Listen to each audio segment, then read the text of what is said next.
Really pleased to see you all, and I hope you'll find the next hour useful and that you'll come to another one in the future. We're going to be recording the session as usual so that you can catch up afterwards or share it with colleagues if you want to. It will be up on the Connect website within the next day or two. Yeah. So today's topic is about new ways of working with volunteers. I think we can all agree that volunteering is changing massively, and the pandemic has shown us that there's so much more that volunteers can do, both in acute and community settings. And we think that the time is right for volunteer leaders to think strategically about how the future is going to look for volunteering. We're delighted to be joined today by two distinguished speakers, Rob Jackson and Barry Pridmore, who I'll introduce to you in a moment. They've Sorry, Sally, you're on mute. Sorry, I don't know how that happened. Somebody's muted me. So we're delighted to be joined by Rob Jackson and Barry Pridmore today, our two distinguished speakers, and they're going to kindly share their thoughts and their experiences and perhaps predictions with us. We're going to allow 10 minutes for Q&A after each speaker, so have your questions ready. You can either use the raise your hand feature or the chat box to put your questions, and we'll get to as many as we can within the 10 minutes. So I hope you enjoy the session. Without further ado, I'm going to introduce Rob Jackson. Rob is a volunteering consultant. He's had more than 26 years of experience working in the voluntary and community sector in a variety of strategic development roles and senior management roles. Rob's going to be sharing his thoughts on rethinking the role of volunteers in society and how to build on what we've learned in the past year. So welcome, Rob. Thank you for coming along today. Over to you. Thank you, Sally, and hello, everybody. It's a pleasure to see all 9 of you that I can see on my screen at the moment, and many more off the screen as well. Long waiting for the day when we can do this in person and I can actually see everybody again. I'm going to share some slides. I don't really have many slides and there's not much information on them, but it's just useful for you to kind of keep a track of kind of where I'm going with my comments. So hopefully you'll nicely be able to see that now. Thank you very much for the introduction. As Sally said, I'm Rob Jackson, Director of Rob Jackson Consulting Limited. So it is a real pleasure to be able to share some thoughts with you. And I think we've discovered, certainly in the last 4 or 5 years, that it's increasingly a bit of a fool's game to try and predict the future. I don't think anybody just over a year ago would have thought that we would have gone through the year that we've just gone through. So that's my caveat, really, that I'm going to share some thoughts with you about things that I've been thinking about and seeing, talking to a range of organisations, not just across the NHS or indeed healthcare settings, but a whole range of different settings over the course of the last year, and thinking forward to where we may be going over the course of the next few months. And some of this is based as well on conversations that I've been having with clients of mine overseas, in particular people in Australia and New Zealand who are obviously at a further point along with the global pandemic and their attitude to that than we have been across the UK. So I hope what I have to say for the next few minutes is helpful and useful and provokes some interesting questions and discussion.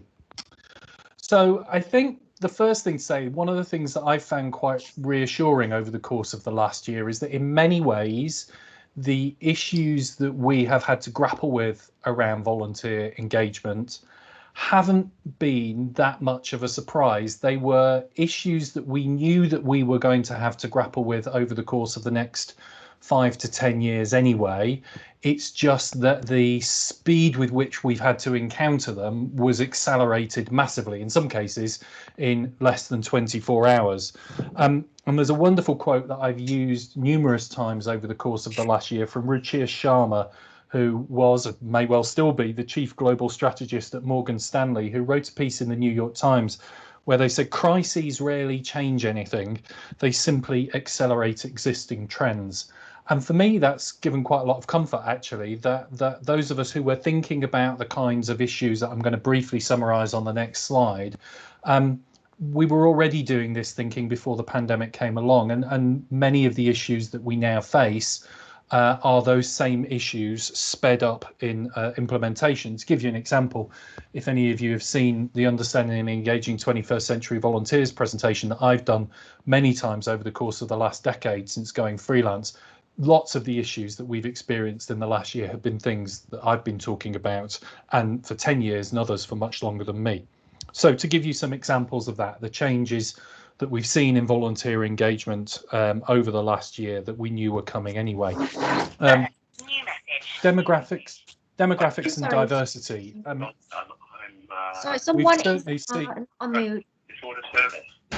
Yeah, I was going to say, it sounds like somebody's unmuted themselves, so right, I already turned it on. Yeah, that's fine. That's cool. Thank you very much. So demographics and diversity, you know, we've all known, particularly if we've had volunteers in that pre-baby boomer generation, so people born prior to 1945, that we were facing issues around how we replace their great commitment to our organisations and the huge amount of time that they give us as their health, physical, mental declines, and as ultimately that generation sadly dies out. We've known that that time bomb was coming for many, many years. What we didn't expect was that many of those people would have to stop volunteering overnight on the 23rd of March last year when the first lockdown kicked in.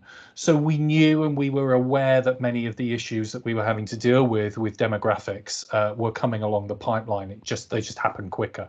And similarly with diversity, I mean, it's quite right that there's been a renewed interest in equality, diversity and inclusion issues over the last year since the murder of George Floyd. But in all honesty, in volunteering, it's something that we know that we've needed to address, both in regard to the volunteers that many organisations have, but also in the makeup of the volunteer management profession itself.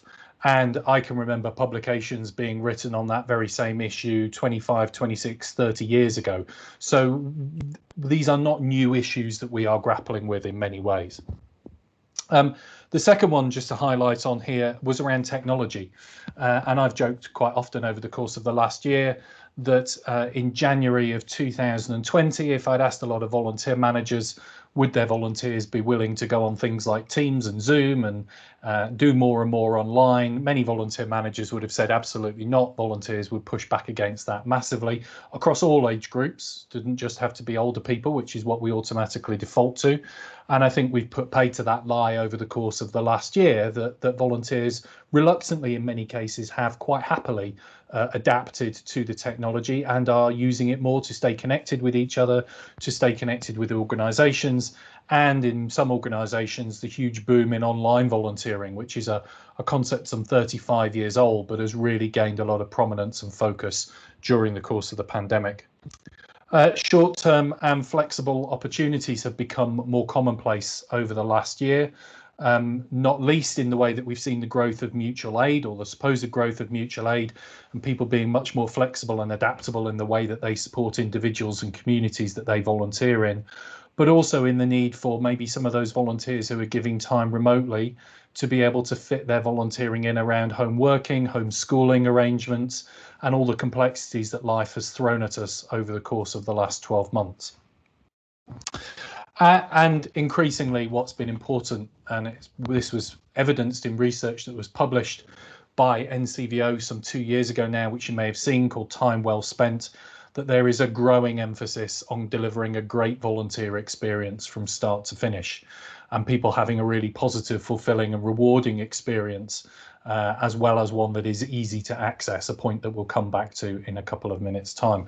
So many of us knew that those changes were coming. We maybe didn't have the time to focus on them in the way that we wanted to prior to the start of the pandemic a year ago, but they have very much become real issues. And of course, there's many more as well for us all during the course of the last 12 months.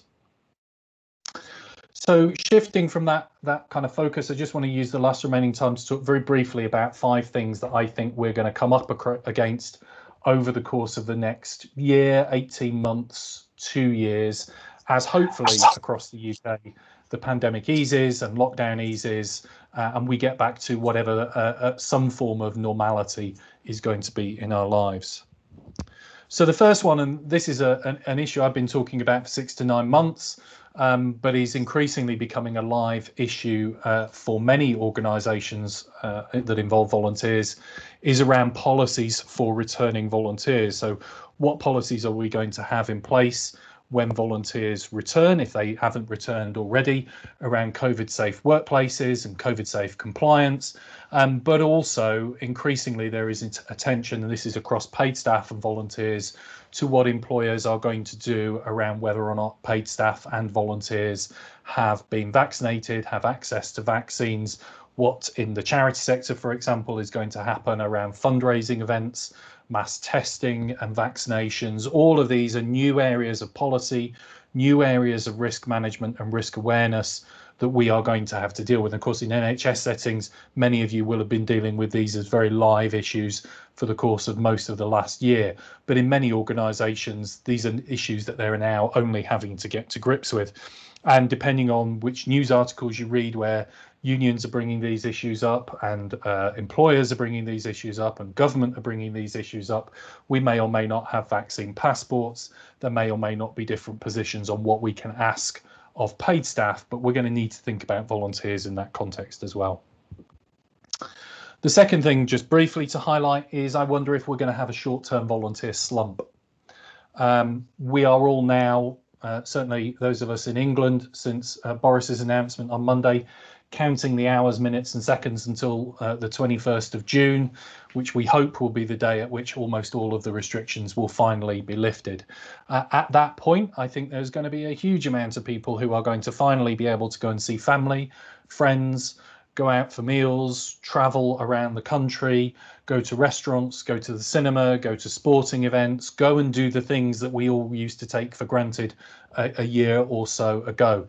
And we know that those are the very same things that compete for people's time against volunteering.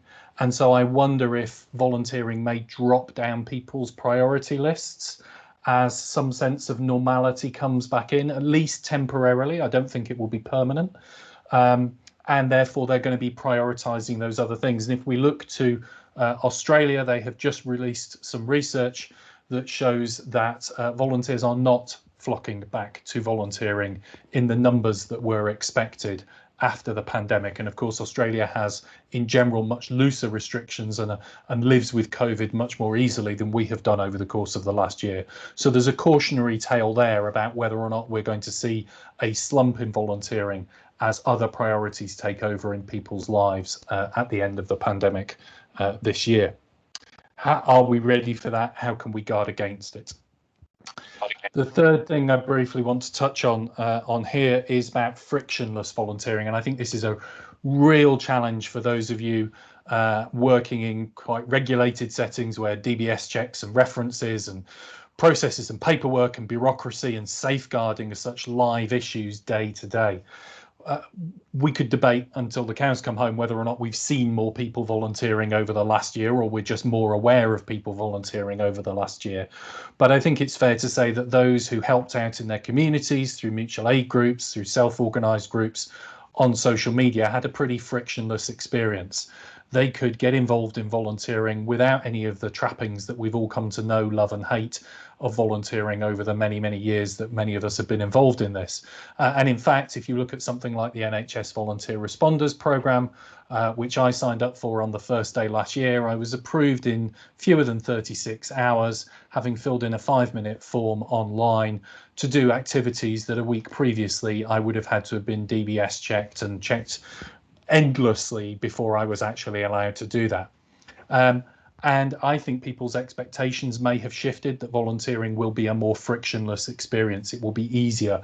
There won't be as much paperwork. And of course, we rightly have to balance that against our obligations under safeguarding, not only to volunteers and to staff and patients, but to the community more generally as well. And how we square that circle between people's expectations of frictionless volunteering and our requirements for putting all the relevant protective measures in place is going to be, I think, one of the defining challenges that volunteer management is going to have to face over the course of the next couple of years.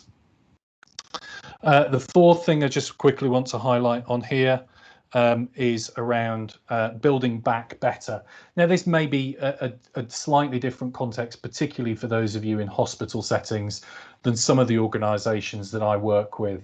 But I'm seeing organisations understandably having debates about whether or not they need the office space that they had before, what the working practices for people are going to be. Is it going to be a requirement for people to come back into offices? The debates about whether or not people want to come back into offices, some will, some won't. What the future of meeting space is going to be, what form of communication, the infrastructure they're going to put in place, using things like Teams, for example, in order to change their working practices in future. And many of those conversations that I know are happening are not factoring volunteering into that thinking at all. And indeed, I was speaking with one very well-known household name charity last week who said that the decision had automatically been taken that everybody in the organisation, i.e. all the paid staff, were only going to be allowed to use Teams. No access to Zoom was going to be allowed. And of course, Teams, whilst it works if you're on a network and if you're part of an organisation day to day, it's probably the most difficult piece of software to access and use effectively if you're outside of the organisation. And the IT department's recommendation was, well, then the volunteers should probably have to have a tablet or an iPad device in order to be able to access the meetings that we're going to be having. So straight away, that organisation's throwing up barriers to volunteering, not only in the IT infrastructure that it's going to use, but also in requiring volunteers effectively to buy a tablet device if they're going to engage with the organisation online. And that's before we even think about the wider digital exclusion issues that we need to bear in mind. And then, so we've got policies for returning volunteers, we've got the short-term volunteer slump, we've got frictionless volunteering, we've got building back better. And then the final thing, I think, is the opportunity that we have at the moment about rethinking the role of volunteers in society. For me, this is probably one of the biggest opportunities we've got as a consequence of the vaccination programme, which is going wonderfully successfully. Volunteers are important in that process. Volunteers, as you all will well know, are vaccinating alongside paid staff. They're not simply standing outside managing queues and things like that. In fact, we cannot possibly achieve the aims of the vaccination programme on the timescales set by Westminster without volunteer involvement. For me, that raises all kinds of opportunities for us to rethink what the role of volunteers is, not just in public services, but in society more generally. Because no longer in the vaccination programme can we talk about volunteers complementing and supplementing the work of paid staff. They're working directly alongside them, delivering probably one of the most essential services that this country has faced in the last 100 years. So I think that gives us a real opportunity to have new conversations with people about the role of volunteers in society, what they can do, what they are capable of, and challenging some of the stereotypes and prejudices that we maybe come across around volunteers and volunteering. So I'm going to stop sharing my screen at that point, and hopefully you found those comments useful and helpful. As I say, they're a prediction. Who knows if they're going to come true? In a year's time, you may be telling me I was talking a load of old rubbish, and none of that came to pass. We just don't know. But that's how I'm seeing things at the moment from working with quite a wide range of organisations over the last year. I'll throw it back to you, Sally, as to how you want to handle the questions. Thanks, Rob. That was fantastic oversight of you know, what's been happening and what might be happening in the near future. It's really great to hear that, and I hope it's given people some inspiration and confidence. We haven't had any questions yet. Richard mentioned a comment about the frictionless volunteering, and struggled to agree with that. So I'm not sure what your experience has been, Richard, but please do chip in if you want to expand on that. Bethin's said thank you for the summary, as has Louisa. He agrees with those predictions. Sally, I think we have a hand raised here. Okay. Bernie, would you like to unmute yourself? Bernie, hi Bernie. Hello. Yeah, that was a really interesting summary, Rob, so thank you very much for that. Thank you, Bernie.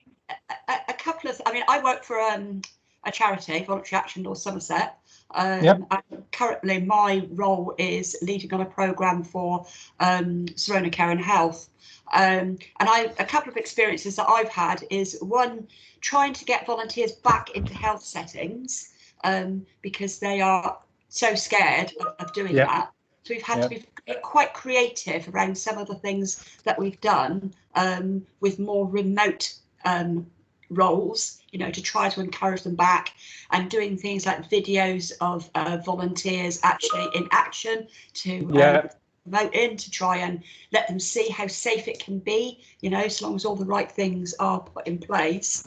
So that's the first thing, you know, that's an issue. And secondly, it's always been a thing, I think, hasn't it, that it's not right for volunteers to be doing something that somebody should be paid to do. And we've actually actively discouraged that, you know, over time. Do you see this as something that's going to change then, you know, given the experience of the vaccination programme and the fact that that was absolutely vital, that you had volunteers that were able to do those things? Is that going to change the face of what volunteering might look like?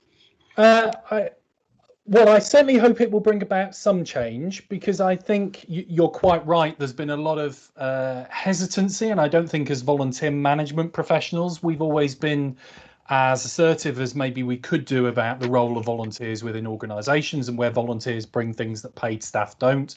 And of course, that's been very difficult over the last 10 years when we've had an austerity agenda with funding cuts and people feeling threatened by jobs. And quite often the assumption of volunteers shouldn't do what paid staff do is driven by lots of different people's interpretations of what paid staff and volunteers should do, rather than a kind of an objective perspective on it. What I hope the vaccination programme will do is it will provide an opportunity for us to have those conversations. So the next time somebody says to you, well, we can't possibly have volunteers doing that because it's a really important, responsible role, isn't it? That you can turn around and say, well, sticking needles in people's arms and giving them COVID vaccines was a really important, responsible role. And we were quite happy with that then. So why are we not now happy with it at this point in time? In just the same way that I think with the frictionless volunteering, if it was okay for me to be approved to do an NHS volunteer responder role in 36 hours, and a week previously, there's no way that would have happened. What changed that made, obviously a pandemic, but what changed that made me suddenly more trustworthy a week on than I would have been the week previously? Because, and I may well be wrong on this, but of the 300,000 NHS volunteer responders we've had working over the last year, I'm not aware of any safeguarding issues with any of them. So that raises questions about whether the hoops that we make we kind of default to make people jump through are the right hoops, or are actually that necessary. And I think most of us as volunteer managers would express frustration at how many hoops people have to jump through, but we are required by others in the organisation to put those things in place. So coming back again, it's an opportunity to have that conversation, to maybe change the way that others who don't understand volunteering as much as we do think about volunteers and what they can do. And okay. I can see Jane in Devon nodding her head and clapping at me as I'm saying that. So thank you, Jane. I can bring Richard back in there, because it was Richard, you made a comment about frictionless volunteering. Did you want to jump in there?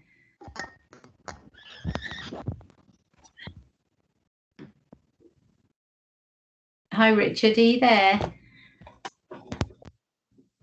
Hear me now? Oh, hi. Yes, we can. I really struggle. For some reason, Teams is very difficult to deliver on my machine. Is that better? Yes, that's fine. Thank you. Yeah. Hi, Richard. I think we've got an awful lot of learning to do. We as a charity took on the strategic lead for recruiting the volunteers for lateral flow testing and the vaccination centres for 2 local authority areas. And it has been a nightmare, and certainly not frictionless. We've worked our way through it, we're getting there, but information sharing agreements, privacy notices, GDPR are all things that have hiccuped and stumbled and stop frictionless use of volunteers, and those really need to be looked at. You know, we've found that we started off working with the 2 NHS trusts and 2 local authorities, and then we got a GP practice saying, well, can we have some volunteers for ours? Well, actually, now we've got to go back to the privacy statement. We've got to go back to the information sharing agreement. We've got to go back to everybody we've said to say there's another partner wanting your data now. So we've actually got to break down some of those problems and issues before we can even think to call it frictionless. Absolutely. And we've had a phenomenal response. We've had 1,400 new volunteers coming forward, most of whom we've managed to place. The ones that haven't are around the risk assessments being failed. But again, we initially had problems because lots of people which had volunteered to be part of the good neighbour, the good SAM scheme, because of GDPR, just because of privacy sharing, could not be part of that scheme and have had to reapply. So there are some real challenges and some real learning to take from this rapid growth in volunteers. And the other bit I would make is don't forget the voluntary sector, because lots of statutory organisations, our 2 hospitals were very much the same, and local authorities, they think about volunteers as individuals to do a job for them, rather than the skills of the voluntary sector that could come along. So, for example, things like when they were looking at managing 300 cars going through a car park an hour for vaccination centres, they didn't think to go to the festival organisers to say, do you have experience in running marshals for car parks? They wanted to reinvent the wheel when the wheel's already out there and works really well. So you know, we've still got a long way to go before we get frictionless, and before I think organisations like the NHS start to actually embrace the voluntary sector rather than volunteering. And without the two being together, it'll never work properly.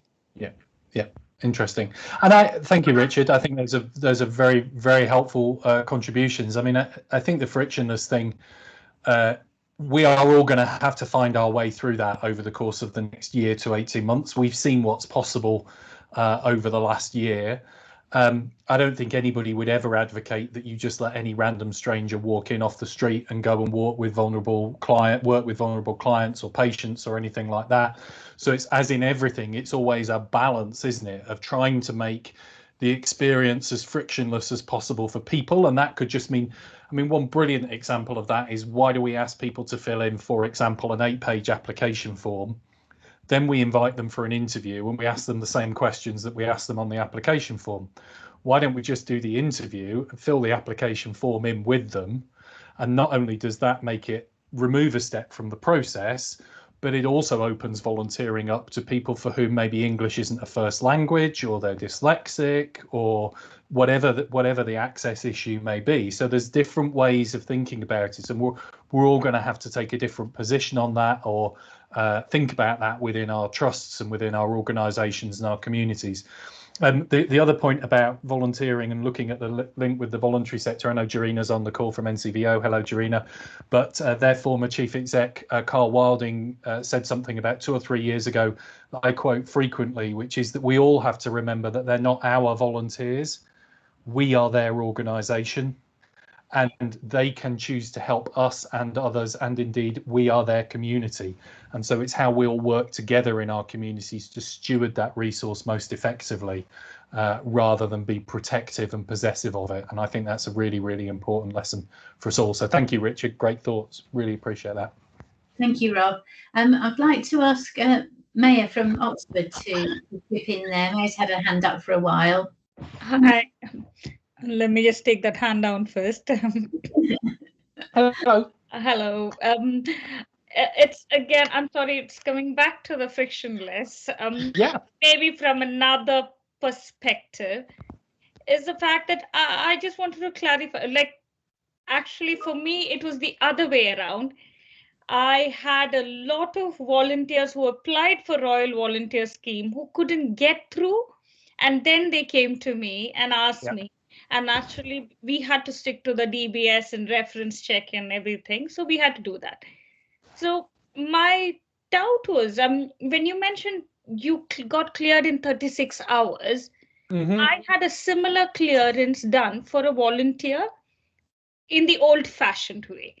Yep. That's another fact. It could also be the DBS department was actually doing a very fast work, because they had an option. The moment you write COVID-19 in front of your role, they were processing it fast, and Yep. they were also doing a particular session saying that if your that particular DBS is only for this particular time period, and it's also like it's a fast track DBS they were offering. Yeah. They weren't offering something, and that's not on the update service. So for example, when I clear a volunteer, they're on the update service, but somebody who's been cleared on the fast track service is not on the update service.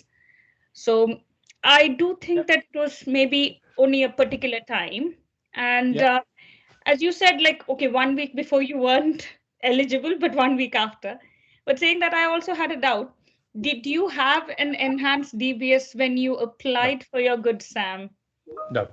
No, I didn't go for any of those roles. All I had to do was fill in an application form for less than 5 minutes on my smartphone and submit a scan of my driving license. And I will qualify it by saying I was one of the 300,000 people that they never gave anything to do.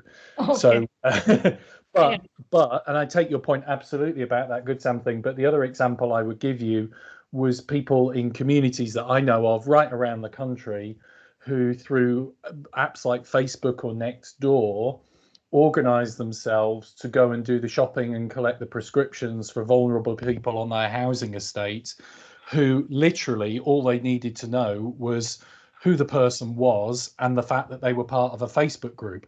And there was no DBS, there was no application form, there was no references. Now, I'm not saying that should be the default for all of us. What I am saying is when those people come forward to volunteer, which hopefully they'll have a good enough experience that they want to, their expectation will be that it's that easy.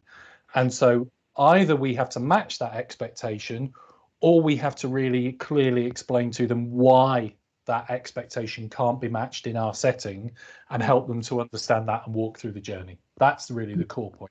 Yeah. Thank you, Menna. Thank you. And a slightly different perspective on the friction issue from Laura at Kingston, who feels that a form of friction is necessary so that volunteers can demonstrate commitment to get through that process. So that's an interesting perspective. Absolutely, and I would say as well, when it comes to screening and safeguarding, I used to work in Barnardo's many years ago before the days of DBS and CRB, and it was essential that we put up certain barriers because the idea was it was going to dissuade paedophiles and others from having access to vulnerable children. It's, as I say, it's about balance. It's about knowing where the right thing for. But regardless of where we choose to put that balance, we have to acknowledge that there are possibly tens of thousands of people who've had an experience of volunteering for the first time in the last year that has involved almost no bureaucracy. And so we are going to have to manage their expectations in future when they hopefully come forward to do more volunteering. But yeah, absolutely, a degree of barrier is appropriate. Thanks, Rob. I'd like to ask Alison to put her question to you. Alison's had her hand up for a while. Hi, Alison. Hi, everyone. Thanks for your time. Really appreciate it. Can you hear me? Alison. Hi. Yeah, hi, Rob. I'm a bit of a usurper here, if you like. And my job is public health workforce development. I have worked with Kim Liggins and Sally on looking at some kind of health and wellbeing competencies for the Help Force portal, and we've pulled that together. I've had, it's an inquiry really. I'm just really interested if how the volunteer workforce is being used within the vaccination IMS and vaccination centres, and if there is any interest or space in that role around their prevention role. We've had an inquiry from what national lead who's looking at how ways in which we can expand on that contact time with people, so addressing things like social isolation, loneliness, mental health, anxiety, but particularly some of the physical health problems that exacerbate somebody's the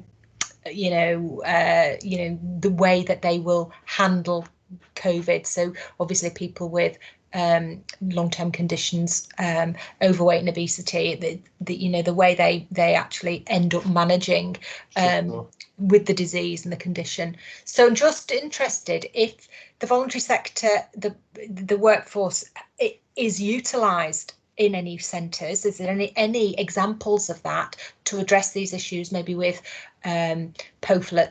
leaflets, that kind of thing, or just signposting to services locally? I'm just trying to pull some information together for her.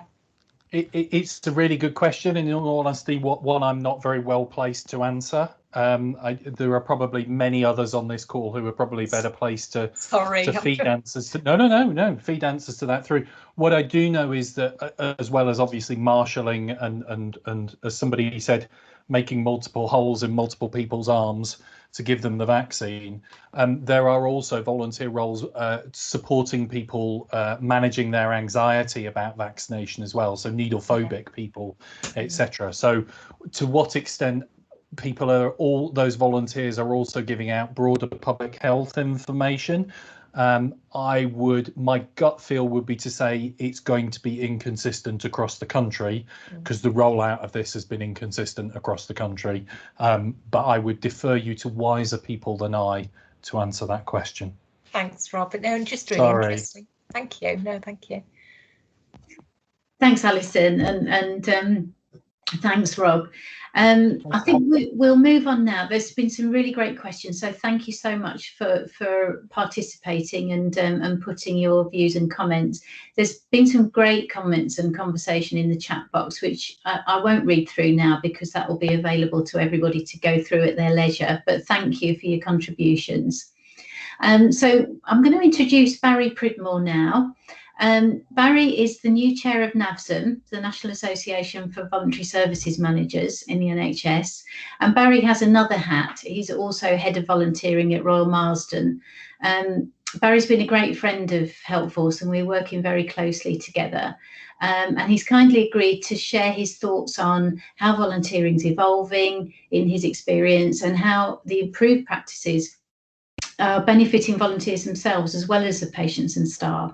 So welcome, Barry, over to you. Thank you again for joining us. Thank you, Sally. Hello, everybody. I'm just going to try and share my screen and hope my technology works, so just bear with me. Barry, would you just turn on your camera as well? Yeah. Thank you.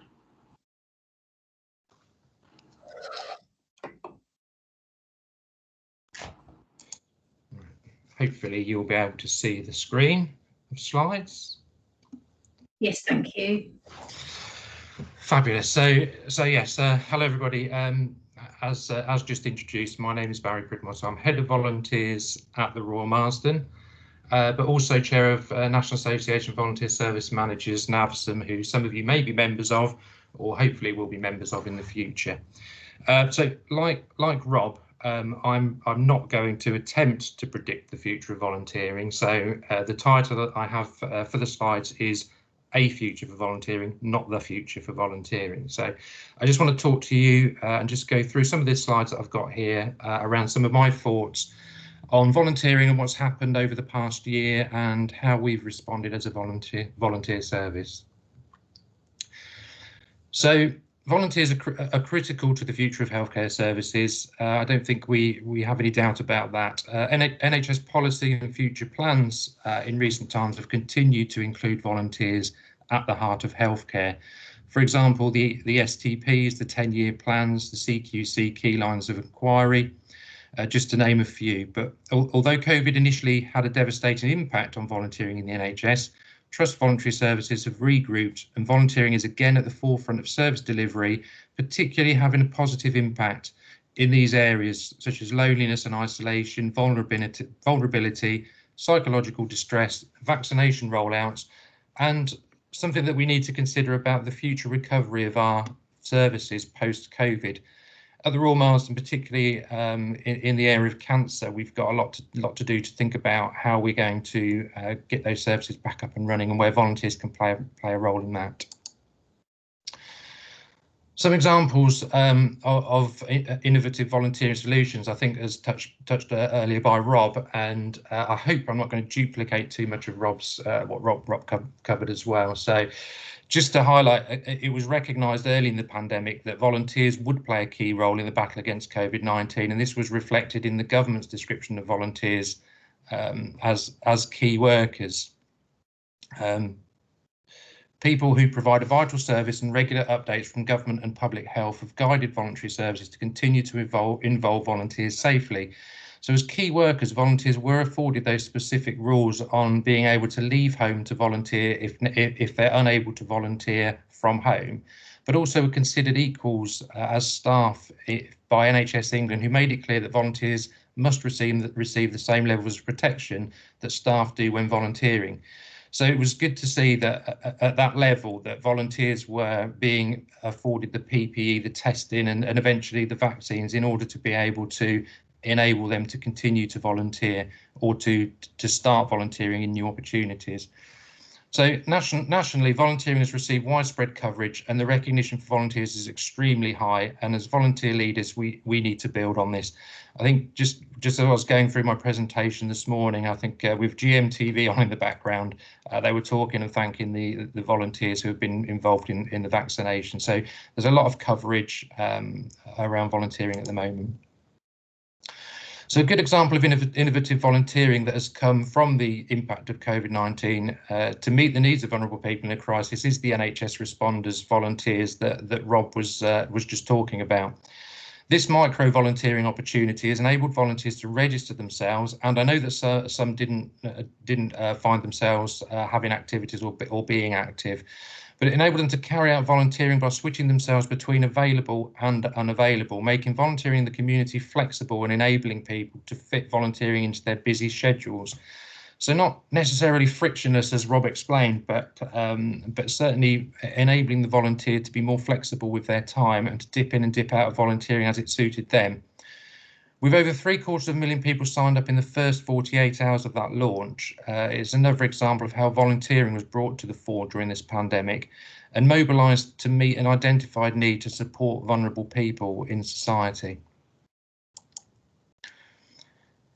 There's been many volunteering opportunities created in the NHS, and perhaps those of you that have had access to the Helpforce Learning Networks and the NHS Futures platform will have seen lots of new opportunities and innovative thinking from volunteer service managers, and it's been great to see. But volunteer managers have had to be creative to meet the needs of patients and staff and their organisations during this crisis. This has been a learning experience for all voluntary service staff who have reacted amazingly and come up with solutions. And there are some examples in this slide, but also many more areas where volunteers, particularly I suppose in the NHS and in healthcare, were suspended. Many roles were suspended and volunteers shielded or self-isolated. And as managers of volunteers, we've all had to think of new opportunities, new ways where volunteers can get involved and how we can still continue to have that impact on services. So as a result of COVID-19 and the need for rapid and continued recruitment of volunteers throughout the pandemic, it led to some of the processes for involving volunteers in the NHS being relaxed. And when I say relaxed, I don't mean not significant, still very important. And obviously the recruitment of volunteers in the NHS specific again is important to have a robust recruitment process that meets those NHS standards. So an example would be, although illegally obliged to protect people's data, and I think it was mentioned in a question earlier about the challenges faced with data sharing and information governance challenges, which personally I've had with new services for setting up for befriending recently and how to get over those. But some of the guidance from the ICO, the Information Commissioner Standards, released a regulatory response to COVID-19 in recognition of a need for organisations to react quickly and to two initiatives, and expressing their commitment to an empathetic and pragmatic approach to data protection. So like I say, it didn't mean that we could all forget data protection and do what we wanted with people's data, but there was supposed to be a relaxed approach where the ICA would investigate the more serious cases of data protection and not prevent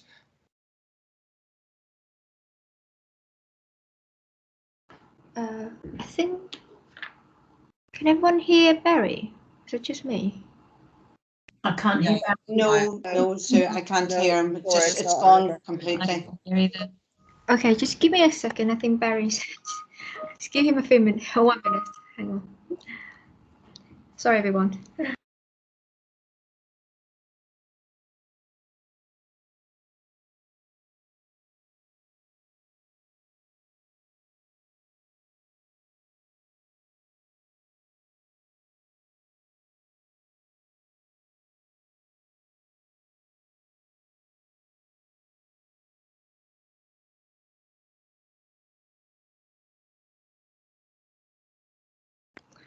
I'm afraid Barry's probably having some technical issues.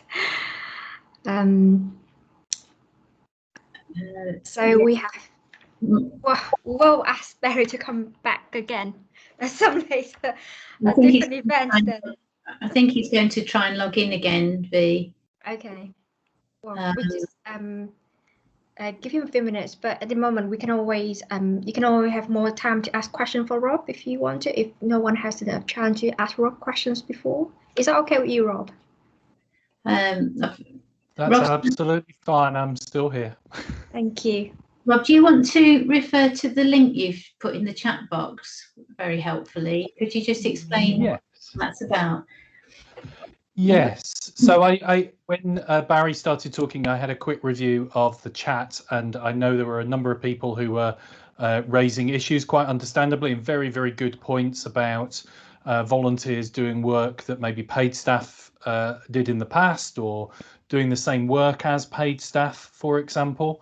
And one of the things that I did last year in the spring, so towards the end of the first lockdown, was a series of blog posts. Some of them were guest posts and some of them were my content, looking at those very same issues. So if you're facing funding cuts, when is it okay to, what decision making should be allowed by way of volunteers coming in and doing duties that were once done by paid staff, not their jobs. And what do we need to think about the important role of volunteer managers moving forwards, and how might we think about engagement with unions on some of these issues? And so I collated all of those into a free ebook called Cuts and Change. I've put the link in the chat, but you can also just go to my website, robjacksonconsulting.com, scroll down on the homepage and you'll be able to download it. It's completely free. I don't capture any tracking information on it at all. And it's just there to help us think through those issues. You may agree or disagree with some of it, but it's a very complex and involved issue, the whole thing about job displacement and job replacement, that rarely do we have the time to go into great depth in sessions like this. So I thought it might be helpful.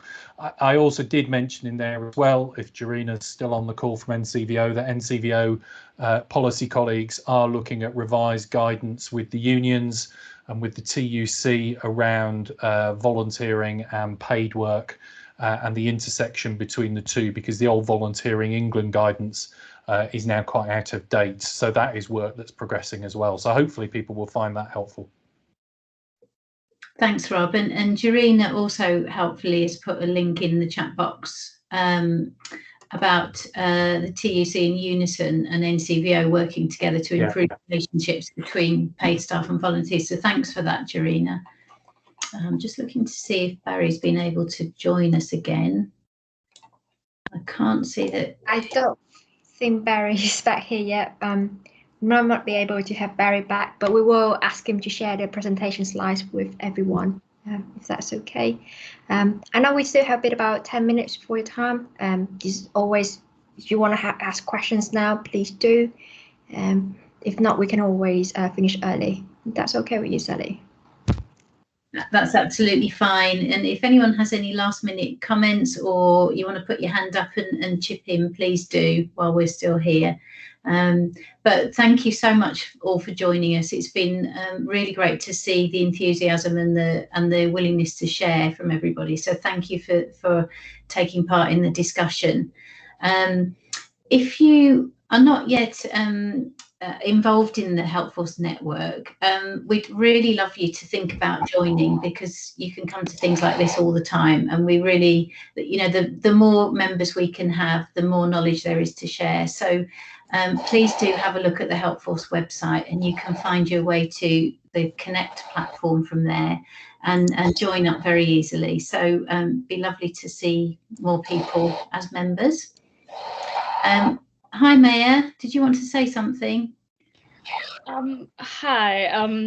This is completely not contextual, but we were developing a skill audit, and I was wondering, so problem is half the time when we do a skill audit, it's mostly with corporate sector, and it's not very volunteer friendly. And at the same time, we noticed that, like, you know, sometimes volunteers would raise too many expectations at the same time.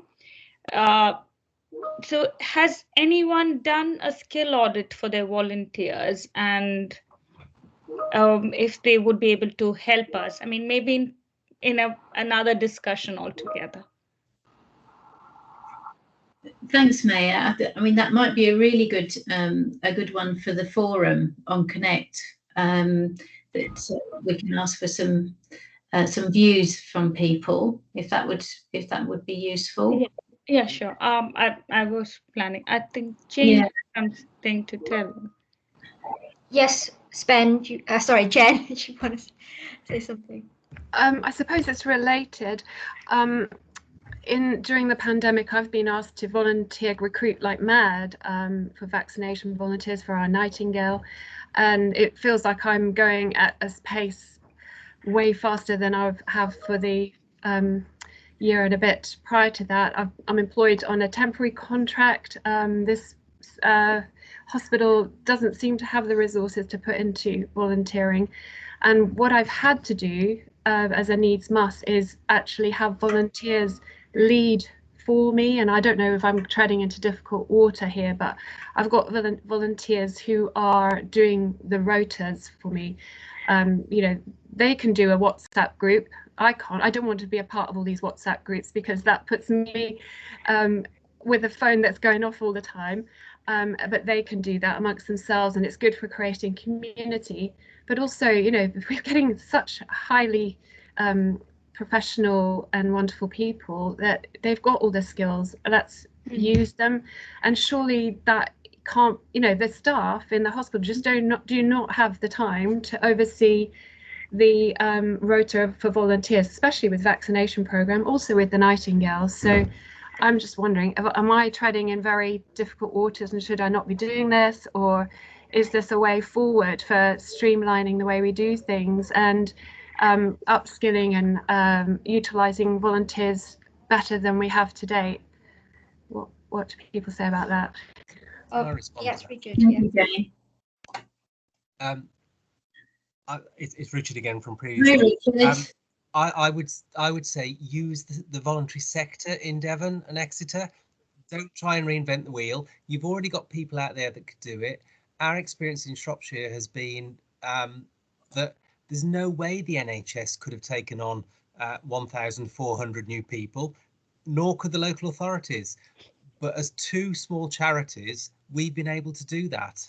So go to the sector, use the sector, and it will form a much better partnership, because actually what paid organisations like NHSs, local authorities and businesses tend to think is they think about themselves. They've got a problem and they try to solve that problem themselves. Whereas actually, if you work in partnership, you share that problem and you share that resource. So talk to your sector, and your sector will be happy to. Thank you, Richard.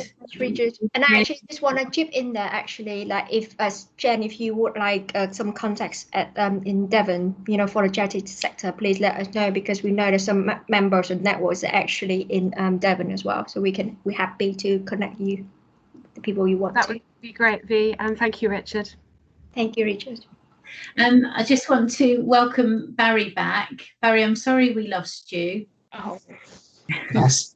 It's all right. I think it's an internet glitch this end, I think. Yeah, did you want to carry on with what you were sharing with? Where did I get to, Sally? If you put, do you remember, V, which slide it was?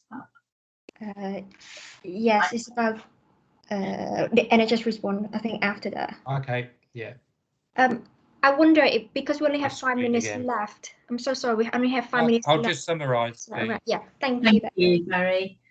I could just whiz through. Don't worry. I'm, you know, I say. So I think we got to the relaxed. Did we get through to the relaxed approaches around data protection? Yes, we did. Yes. Brilliant. I went too far out then. And the impact of those approaches were to enable continued recruitment of volunteers using technologies and remotely. So a lot of us have had to go to remote interviewing and training, etc. Just to go through that one. So virtual volunteer management, and I think again just to touch briefly on what Rob was saying around the computers and the forced changes to enable, well, to almost make us use that technology. I think definitely fulfilled a purpose for volunteering. But I'm not entirely sure what impact that will have longer term on the human element and connection with our volunteers, and what that would bring to volunteering. So whether the use of virtual technology is a long-term approach that will work for volunteering or not, I think is definitely up for debate. As a result of our creative thinking, we've had to consider new ways of working, and again, I think this covers what Rob was saying. But this is good, and my hope is that COVID prompts a rethink and a full review of how we deliver our services safely to meet the needs of people accessing healthcare. And if frictionless is something that needs to be considered, then I can see that is a way forward for volunteering, but we'd need a lot of work to be able to implement and introduce that into the NHS. And also volunteer passports as well. That's there's a lot of conversation around regarding volunteer passports at the moment, and whether that would have an impact on how we deliver our volunteer services. So with all the change, the innovations and the speed of the organisation reacted to COVID-19, we must also look at the demographic of our volunteers. Again, this was touched exactly the same as Rob. And can we continue to attract a wider demographic that we have seen through volunteering, where people have been furloughed, made unemployed, perhaps retired early, or put their education on hold.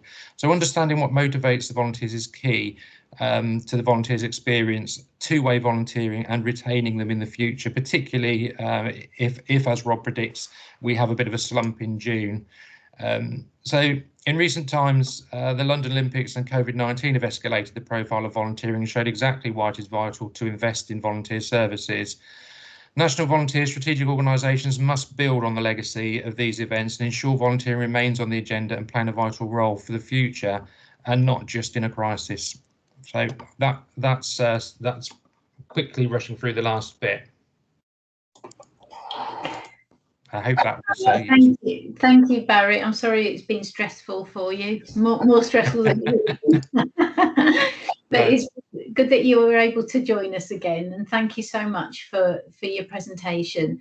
I think we've kind of run out of time for questions, really, but I'm sure if anyone does have a question, we can perhaps round them up and forward them to you, Barry. Would that be okay? Yeah, that's absolutely fine. Or if you put them in this chat, will they just pop up on the screen chat? Yeah, we will. Yeah. And I'll respond to some this afternoon if there's any come up. Thank you very much for that, Barry. Really appreciate it. Thank you, Sally. And thank you all for joining us, as we said earlier. So it's been really great to have you here, and we hope to see you all again soon.